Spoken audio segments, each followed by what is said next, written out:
গেল এরা নিজেদের ঈমান রক্ষার জন্য এক পাহাড়ের গুহায় গিয়ে আশ্রয় নিয়েছে। ওরা ওখানে ঘুমিয়ে গেছে। ঘুম থেকে যখন উঠছে এরা বলতেছে যে আমাদের ঘুম তো অনেক বেশি হয়ে গেছে।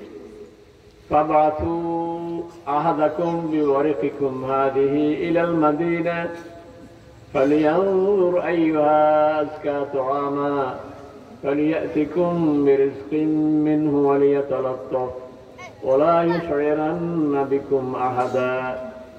বলতেছে যে ধরো টাকা নিয়ে যাও। একজনকে বললো তুমি টাকা নিয়ে যাও, নিয়ে বাজার থেকে কিছু খাবার নিয়ে আস, তবে খুব সতর্ক থাকবে, কারণ আমরা তো আত্মগোপনে আছি, বাজারে গেলে যদি ধরা পড়ে যাও তাতে আবার বিপদ হয়ে যাবে।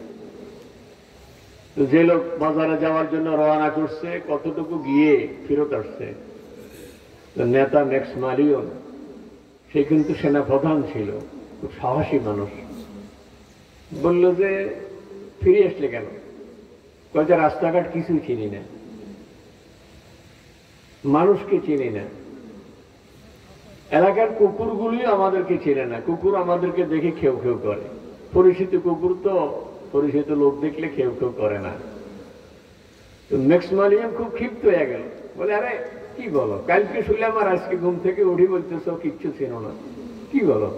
আচ্ছা তো টাকা আমার কাছে দাও, আমি সদাই নিয়ে আসি।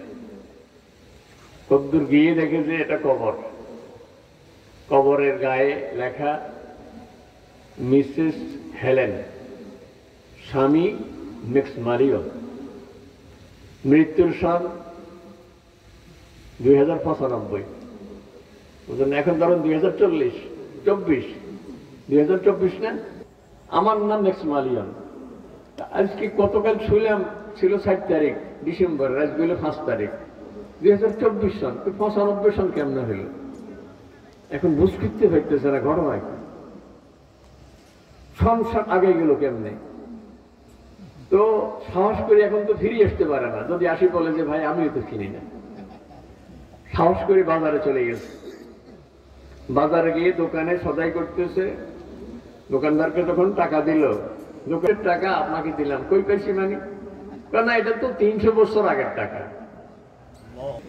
আল্লাহ তাআলা বলেন ওয়াকাযালিকা আসারনা আলাইহিম লিয়ালামু আন্না ওয়াদাল্লাহি হক ওয়া আন্নাস সাআতা লা রাইবা ফিহা।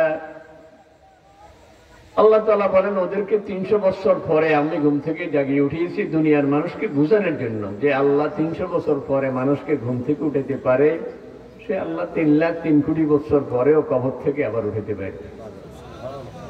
আমার যুবক ভাইয়েরা যারা বাইরে আছে, ওরা ওই যুবকদের তালিকায় নাম রেখে ফেলছে। আমরা শয়তানের খপ্পরে পড়ব না, কারণ শয়তান বিভিন্ন ভাবে আমাদেরকে পিছিয়ে রাখতে চায়।